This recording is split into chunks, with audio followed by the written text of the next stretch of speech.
नमस्कार। AVM online classes में आप सबका स्वागत है। कक्षा 9वीं विषय विज्ञान, अध्याय 8 गति। गति में हम कुछ बिंदुओं पर चर्चा कर चुके हैं, जैसे दूरी, विस्थापन, चाल, वेग और त्वरण। उसी के साथ पिछले वीडियो में हमने दूरी समय ग्राफ के बारे में अध्ययन किया था, जिसमें हमने ये पढ़ा था कि दूरी समय का ग्राफ स्वतंत्र चर यानी समय हम इस तरफ लेते हैं और दूरी हम इस तरफ लेते हैं। इस प्रकार अगर सीधी रेखा में हमको ग्राफ प्राप्त होता है तो ये किस तरह की गति बता रहा है? एक समान गति बता रहा है। यदि ग्राफ हमको इस तरह की लाइन में प्राप्त होता है तो यह दूरी समय के अनुसार कौन सी अवस्था बता रहा है? विराम अवस्था के बारे में बता रहा है। यदि इस तरह की रेखाएं हमको ग्राफ में प्राप्त होती है, यानी पहले वेग बढ़ रहा है, फिर विराम अवस्था चल रही है, फिर वापस उसमें बढ़ोतरी हो रही है, तो इस तरह से कुछ ग्राफ के बारे में हमने अध्ययन किया था। आज हम नया टॉपिक ले रहे हैं, उसी से संबंधित चाल समय ग्राफ। चाल का सूत्र हम जानते हैं, एकांक समय में तय की गई दूरी को चाल कहते हैं। और वेग और चाल और वेग में ज़्यादा अंतर नहीं है। चाल और वेग के जो ग्राफ है वो समान रूप से चलेंगे, क्योंकि वेग क्या है? एकांक समय में तय की गई दूरी में जब दिशा का ज्ञान हो तो वो क्या कहलाता है? वेग कहलाता है। तो यहाँ पर हम क्या लेंगे? वस्तु का वेग या चाल लेंगे और उसको किलोमीटर प्रति घंटे में लेंगे, और इधर की तरफ हम क्या लेंगे? समय लेंगे। और पहले हमने इस तरह की ग्राफ के अंतर्गत इस तरह की जो रेखा है वो हम पढ़ चुके हैं। किसके अंतर्गत पढ़ चुके हैं? हम दूरी समय के ग्राफ में इस तरह की रेखा को हमने अध्ययन किया था। तब हमने देखा था कि दूरी समय ग्राफ में इस तरह की जो रेखा प्राप्त होती है तो वो क्या कहलाता है? विराम अवस्था कहलाता है। वस्तु स्थिर है। लेकिन यहाँ पर जो चाल समय का ग्राफ है उसमें यह रेखा का मायना कुछ बदल जाएगा, कुछ परिवर्तित हो जाएगा। जैसे ही भौतिक राशि में परिवर्तन हुआ, ग्राफ का मान भी कुछ परिवर्तित हो जाएगा। अब यहाँ पर ये जो एक समान रेखा खींची गई है, इस एक समान सीधी रेखा का तात्पर्य विराम अवस्था नहीं है। देखिए तो फिर क्या है?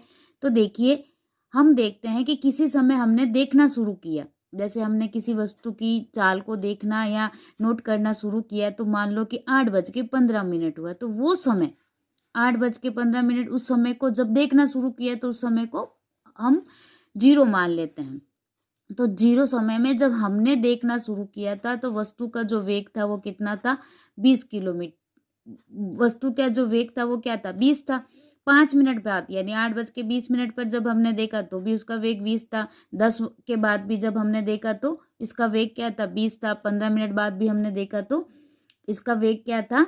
20 था। तो इससे क्या तात्पर्य हुआ? इससे ये तात्पर्य हुआ कि वस्तु एक समान वेग से गतिशील है, यानी इसमें मतलब इसका एक समान चाल है। वस्तु की चाल कैसी है? एक समान है। यहाँ पर हम क्या कहेंगे? यहाँ पर हम ये नहीं कहेंगे कि भाई ये विराम अवस्था में है। हम यहाँ पर कहेंगे जो वस्तु है वो एक समान चाल से चल रही है। कैसे चल रही है? एक समान चाल से चल रही है। पहले वाले ग्राफ में हमने इसको विराम अवस्था में, लेकिन आप ध्यान से देखिए यहाँ पर समय तो वही पहले की तरह है, लेकिन यहाँ पर दूरी नहीं है। दूरी के स्थान पर यह क्या है? चाल है, स्पीड है या वेग है। तो फिर यहाँ पर दूरी नहीं है, वेग चाल है। अतः यहाँ पर इस तरह का जो ग्राफ है वो क्या प्रदर्शित करेगा कि वस्तु एक समान चाल से चल रही है। दूसरा उदाहरण हम लेते हैं। दूसरा उदाहरण में हम देखते हैं कि दूसरा उदाहरण यहाँ आप देखिए, मान लीजिए कोई वस्तु है जो पहले 5 मिनट में उसका जो वेग है वो क्या है? 10 किलोमीटर प्रति घंटा। फिर अगले 5 मिनट में वो फिर 20 की स्पीड से, फिर अगले 5 मिनट में वो 30 की स्पीड से चल रहे हैं। तो ऐसे अगर देखिए ये सारणी है, यहाँ वेग देखिए, जब प्रारंभिक अवस्था है तो 0 पे इसका वेग 0 है। फिर 6 मिनट 5 मिनट बाद इसका वेग कितना हो गया 10, 10 मिनट बाद 20 हो गया, 15 मिनट बाद 30 हो गया। तो ये अगर हम इस पर ये देखिए 5 पर है 10, 10 पर है 20 और 15 पर है 30। अगर हम इन बिंदुओं को मिलाएंगे तो हमको किस तरह की रेखा प्राप्त होगी? हमको इस तरह से एक सीधी रेखा प्राप्त होगी। तो इस तरह से इन बिंदुओं को मिलाने पर जब हमको एक सीधी रेखा प्राप्त होती है तो इसका क्या तात्पर्य हुआ? इसका तात्पर्य यह है कि एक समान गति है। कैसी गति है? एक समान गति है। यानी एक समान गति नहीं है, एक समान गति नहीं है, गति निरंतर बढ़ रही है। एक समान गति तो ये रही, यहाँ पर गति निरंतर बढ़ रही है। वापस एक बार करेक्शन करना, यहाँ पर गति बढ़ रही है। देखो पहले यहाँ गति कम थी, 10 पे थी स्पीड, फिर स्पीड बढ़ के 20 हो गई, फिर स्पीड बढ़कर 30 हो गई। अगर हम और देखते जाएंगे तो इसकी स्पीड बढ़ती जाएगी। इसका तात्पर्य है कि यहाँ पर लगातार इसकी गति बढ़ रही है। और गति में परिवर्तन क्या कहलाता है? हम थोड़ा सा पढ़ चुके हैं कि गति में परिवर्तन क्या कहलाता है। गति में परिवर्तन क्या कहलाता है? त्वरण कहलाता है। त्वरण कहलाता है। एकांक समय में तय की गई, मतलब इसमें प्रारंभिक वेग और अंतिम गति में परिवर्तन क्या कहलाएगा? त्वरण कहलाएगा। तो हम यहाँ देखिए पहले स्पीड धीरे थी, फिर बढ़ी, फिर बढ़ी, फिर यानी लगातार परिवर्तित हो रहा, और ये परिवर्तन ही क्या कहलाएगा? त्वरण कहलाएगा। तो इस प्रकार का जो ग्राफ होगा उसमें ये सीधी रेखा क्या प्रदर्शित करेगी? उसमें ये सीधी रेखा ये प्रदर्शित करेगी कि वस्तु एक समान त्वरण से गतिमान है, या फिर उसका त्वरण है वो एक समान है, या हम कह सकते हैं कि ये जो गति है वो क्या कैसी गति है? त्वरित गति है। कैसी गति है? त्वरित गति कहलाती है। इस तरह की गति क्या कहलाएगी? त्वरित गति कहलाएगी। अब हम एक उदाहरण और देखते हैं। यहाँ पर ये रेखा इस तरह से नीचे की ओर आ रही है। तो देखिए हम देखते हैं कि जो प्रारंभ में जब हमने देखा, मान लो समय 5 सेकंड या 5 मिनट था, उस समय उसका वेग क्या था? 30 था, 30 से भी ज़्यादा 35 था। फिर हमने अगले पल देखा तो वो 20 हो गया, फिर उसके अगले पल देखा तो वो 10 हो गया, फिर उसके अगले पल देखा तो वो 10 से कम हो गया। तो इस तरह की जो रेखा है वो ये प्रदर्शित करती है कि वेग जो है वो निरंतर कम हो रहा है। और एक उदाहरण और देखते हैं। इस तरह का ग्राफ हो तो वो क्या प्रदर्शित करता है? इस तरह का ग्राफ क्या प्रदर्शित करता है? देखिए इसमें है ना, जैसे 5 मिनट पर कोई सी वस्तु का वेग है ना 10 किलोमीटर प्रति घंटा है, फिर अगले 5 मिनट में वो फिर 20 किलोमीटर की दूरी तय करती है या 20 मीटर की दूरी तय करती है। तो देखिए पहले 5 मिनट में उसकी स्पीड 10 थी, फिर दूसरी 5 मिनट में उसकी स्पीड 10 थी, 20 हो गई, फिर अगले 5 मिनट में उसकी स्पीड उसी 5 मिनट में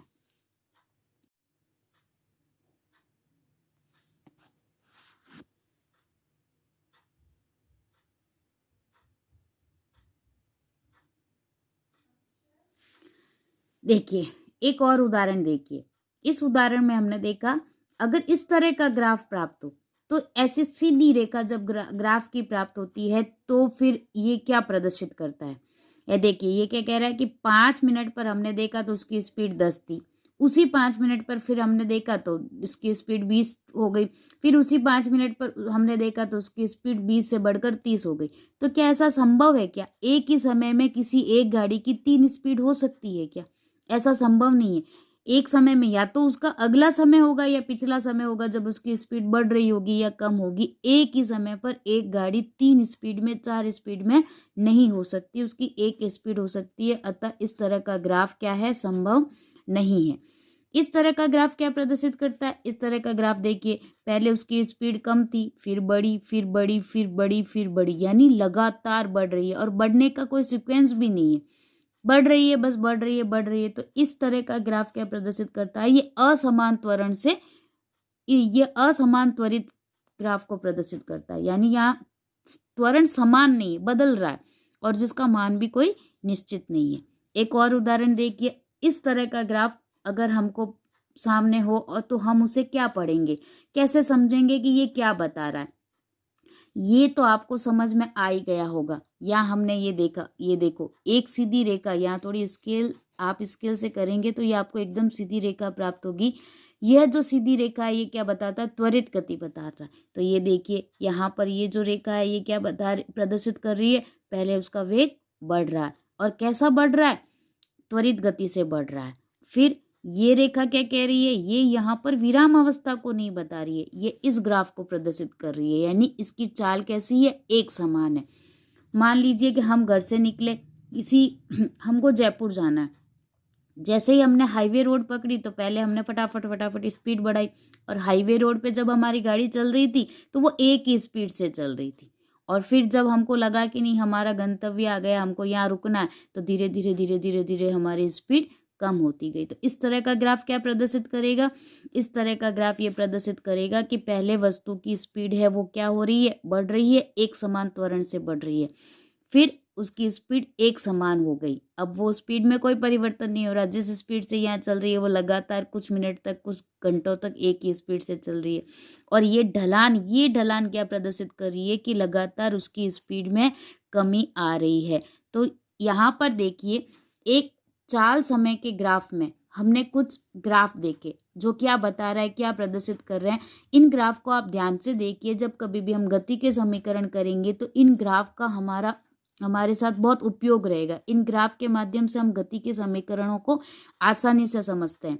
तो देखिए चाल समय का जो ग्राफ है उसका जो पहला उदाहरण है, इस तरह की जो लाइन है वो क्या प्रदर्शित करती है, एक समान चाल को प्रदर्शित करती है। अगर लाइन सीधी रेखा हो तो वो क्या प्रदर्शित करती है, त्वरित गति प्रदर्शित करती है। ऊपर से नीचे की तरफ ढलान चल रहा है तो गति में कमी को प्रदर्शित कर रहा है। इस तरह की सीधी रेखा कभी संभव नहीं हो सकती, क्योंकि एक ही समय में सबकी गति को नहीं दर्शाया जा सकता। इस तरह का ग्राफ क्या प्रदर्शित कर रहा है, इस तरह का ग्राफ ये प्रदर्शित कर रहा है कि गति तो बढ़ रही है लेकिन त्वरण है वो समान नहीं है, यानी असमान त्वरित गति कहलाती है। और यहाँ पर दोनों शामिल है, पहले गति बढ़ रही है, फिर समान है, फिर वापस घट रही है। तो इस तरह का ग्राफ इसको प्रदर्शित करता है। तो इसके माध्यम से इन सब ग्राफ और भौतिक राशियों की सहायता से हम गति का प्रथम समीकरण समझने जा रहे हैं। गति के प्रथम समीकरण को समझने से पहले हम उस ग्राफ पर विचार वापस करते हैं जो हमने पूर्व में देखा था। पूर्व में देखिए ये वाला ग्राफ सबसे अंत में हमने देखा था। इस ग्राफ में हमने क्या देखा था कि गति बढ़ रही है और फिर समान हो रही है, यानी एक समान गति से चल रहा है। हम केवल इस ट्रायंगल पर विचार करते हैं, इस त्रिभुज पर विचार करते हैं, बाकी सबको हम छोड़ देते हैं।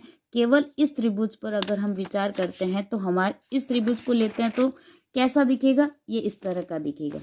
तो ये जो त्रिभुज है जो एक प्रकार का समकोण त्रिभुज है, और यहाँ पर जो हमने जो स्पीड और टाइम, जैसे ये हमारी स्पीड हो गई और ये हमारी टाइम हो गई। स्पीड और टाइम के लिए जो आकृति बनी है वो कैसी बनी है, एक समकोण त्रिभुज की आकृति बनी है। अगर इस आकृति को हम देखें, इसका क्षेत्रफल देखें तो किसके बराबर होगा, दूरी और विस्थापन के बराबर होगा। तो अगर हम इस समकोण त्रिभुज की बात करें, ये देखिए ये पूरा समकोण त्रिभुज है, तो इसका अगर हम क्षेत्रफल निकालते हैं तो त्रिभुज का क्षेत्रफल हमको पता है कितना है, आधार इंटू 1/2 इंटू आधार इंटू ऊंचाई 1/2। अब आधार क्या है ये देखिए, मान लीजिए इस आधार को, इस समय को मैंने ले लिया है, समय को ले लिया है 5 घंटे, और ये जो स्पीड है इसको हमने ले लिया है 60 किलोमीटर प्रति घंटा। ठीक है, तो अब हमारे पास आधार क्या हो गया, 5 घंटे। तो 1/2 इंटू 5 घंटे इंटू ऊंचाई क्या हो गई, ऊंचाई ये देखिए ये हो गई 60 किलोमीटर। तो इंटू क्या किया हमने, 60 किलोमीटर प्रति घंटा। अब यहाँ से हम घंटे से घंटे को काट देते हैं और 2 से इस 60 को काट देते हैं, तो हमारे पास यहाँ पर कितना आ जाएगा, 30 आ जाएगा।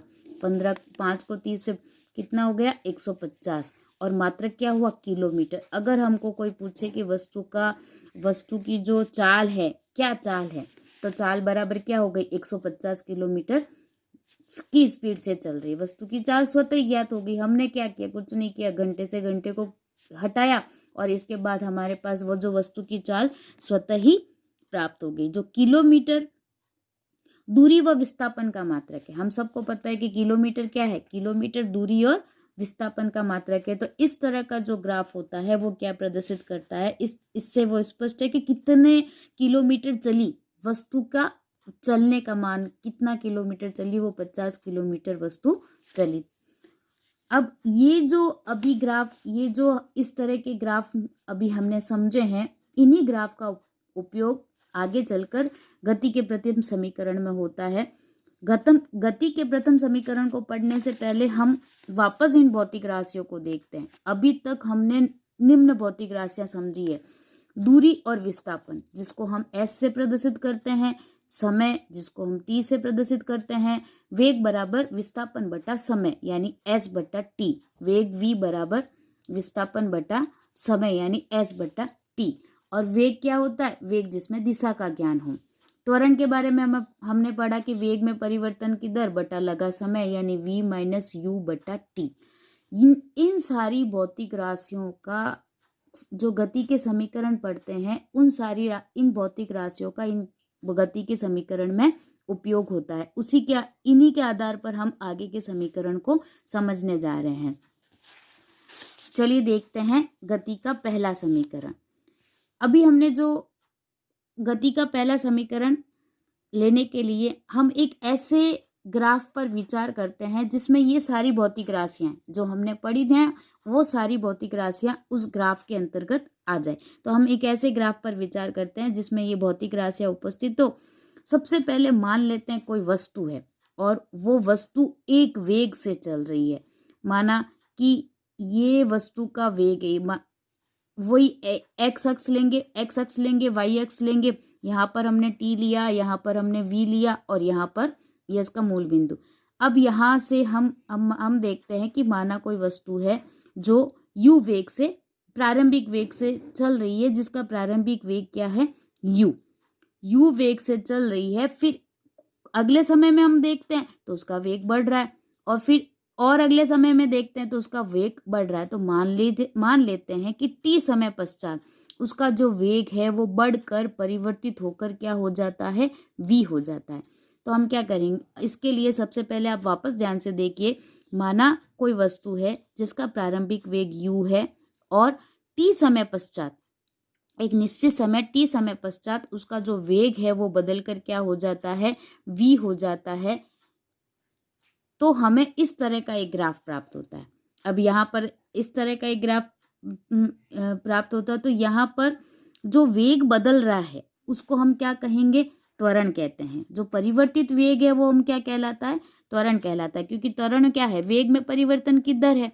तो a बराबर वेग में परिवर्तन की दर बटा लगा समय। वेग में परिवर्तन की दर का मतलब है बाद वाला, कैसे ज्ञात करेंगे? यानी v माइनस बाद वाला वेग माइनस पहले वाला वेग। अब यहाँ पर देखिए बाद वाला वेग क्या है? पहले तो वस्तु यहाँ थी, फिर उसका वेग बढ़ा तो वो यहाँ पहुंच गई, यानी बाद वाला वेग तो v है और पहले वाला वेग क्या है? u है। और समय क्या है?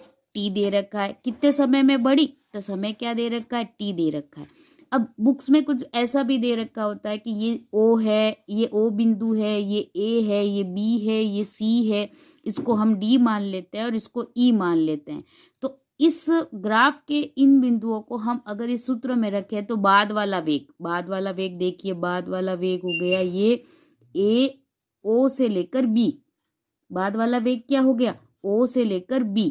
तो बाद वाला वेग क्या हो जाएगा? O से लेकर B माइनस पहले वाला वेग, ये रहा पहले वाला वेग O और U, ये हो गया O से लेकर A और बटा समय। अब आप देखिए समय कितना है? समय को हमने यहाँ E मान लिया तो O से लेकर E, तो ये क्या हो गया? OE। अगर इनमें इनका मान वापस रख दे तो क्या हो जाएगा? v माइनस यू बटा टी। ये किसका सूत्र आ गया? त्वरण का सूत्र आ गया। अब हम इसमें कुछ देखते हैं। अगर हमारे पास सूत्र आ गया a बराबर v माइनस यू बटा टी, इसको हम मान लेते हैं ये समीकरण 1 है। अब हम इसमें क्या करते हैं? ये a बराबर v माइनस यू बटा टी दे रखा है। तो अब हम इसको क्या करते हैं?